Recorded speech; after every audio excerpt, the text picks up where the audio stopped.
Harus ada perbaikan ke depan, termasuk peran presiden dalam hal ini. Kita merasa bahwa ini urgent.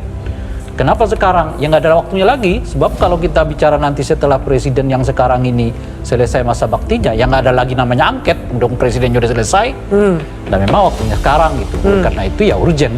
Supaya ketahuan apa yang selama ini yang muncul di tengah masyarakat soal dugaan keterlibatan presiden. Ingat loh ya, dugaan keterlibatan presiden dalam hal cawe-cawe untuk memenangkan satu paslon. Oleh karena itu, bukan berhubungan dengan teknis pelaksanaan pemilu. Penyelesaian sengketa pemilu di Mahkamah Konstitusi dinilai hanya mengadili dugaan kecurangan pada proses penghitungan suara, tidak memeriksa pelanggaran pemilu secara struktur, sistematis, dan masif alias TSM. Menyikapi proses di MK tersebut, pengamat politik yang juga Direktur Lingkar Madani, Rerangkuti, mendorong adanya hak angket untuk menyelidiki dugaan pelanggaran pemilu, khususnya Pilpres 2024. Hak angket ini merupakan hak konstitusional yang dapat diajukan sejumlah partai politik melalui Dewan Perwakilan Rakyat. Sebab kalau teknis pelaksanaan pemilu jalurnya udah jelas. Anda ke MK, Anda ke Bawaslu. Tapi karena ini berhubungan dengan ranah eksekutif, dugaan adanya penggunaan kekuasaan demi kepentingan elektoral yang dilakukan secara tidak sah. Nah, oleh karena itu cara untuk melihatnya itu adalah angket. Bukan melalui Bawaslu, bukan melalui MK. Itu keliru juga. Mau melihat keterlibatan presiden secara politik kok tentunya melalui MK. Bawaslu atau MK. Mau melihat keterlibatan presiden untuk menangkan paslon dengan cara yang ilegal kok melalui Bawaslu. Rerangkuti mengingatkan bahwa hak angket itu bukan dalam konteks mengubah hasil pemilu yang merupakan hasil Komisi Pemilihan Umum. Hak angket ditujukan kepada presiden. Tidak mungkin DPR mengangket Komisi Pemilihan Umum. KPI itu lembaga independen, bukan eksekutif. Penyelidikan dugaan pelanggaran pemilu dapat diselesaikan melalui jalur politik lewat hak angket DPR. Penyelidikan pelaksanaan pemilu bukan pada angka-angka hasil pemilu, tapi mempertanyakan misalnya dugaan keterlibatan presiden terkait dengan penggunaan bansos. Bisa dipertanyakan benar atau tidak bahwa bansos yang dibagi-bagikan presiden berhubungan dengan kenaikan elektabilitas salah satu paslon. Ini kan slogan kita itu siap kalah siap menang. Nah, itu harus kita maknai siap kalah untuk melakukan tuntutan, siap menang untuk dituntut. Gitu loh kira-kira tuh. Jadi jangan siap kalah itu artinya legowo, siap menang itu artinya gembira. Jadi belum selesai nih perjuangannya gitu. Makanya sekarang kita maknai saja siap kalah siap menang itu artinya yang kalah siap menuntut, yang menang siap dituntut. Gitu loh. Karena penggunaan kalimat siap kalah siap menang itu membuat kita selalu abai untuk melakukan introspeksi terhadap sistem pemilu kita. Apa akibatnya? Akibatnya dari pemilu ke pemilu bukannya pelanggaran makin sedikit, yang terjadi makin berat.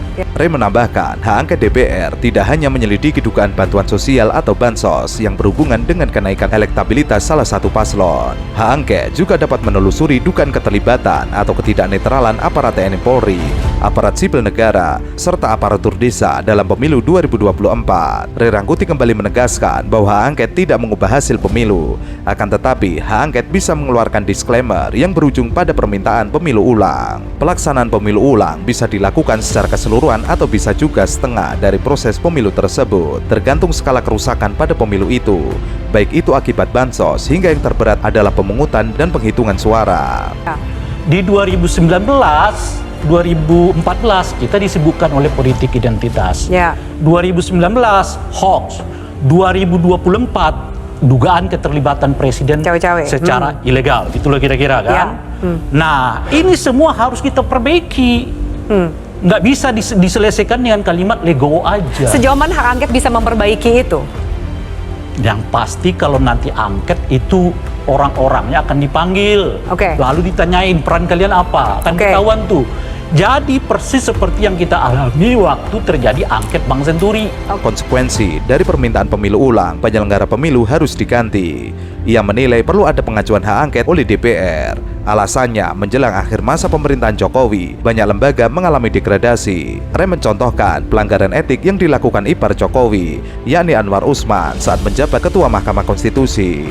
Pelanggaran etika lainnya dilakukan oleh Ketua KPU Hashim Asyari. Dewan Kehormatan Penyelenggara Pemilu memutuskan ketua dan anggota KPU telah melanggar kode etik dalam proses penetapan pasangan calon presiden dan wakil presiden Prabowo Subianto Gibran Raka Buming Raka. Jika hal ini tidak segera diperbaiki, maka akan terus muncul praktek-praktek praktek kecurangan yang biasa terjadi dalam pemilihan kepala daerah hingga ke pemilu nasional. Oke. Jadi semua kita tahu, oh polanya begini, caranya begini, Akan metodenya kelihatan begini. tuh, Boleh. akan terbongkar. Dari situlah kemudian nanti Ya.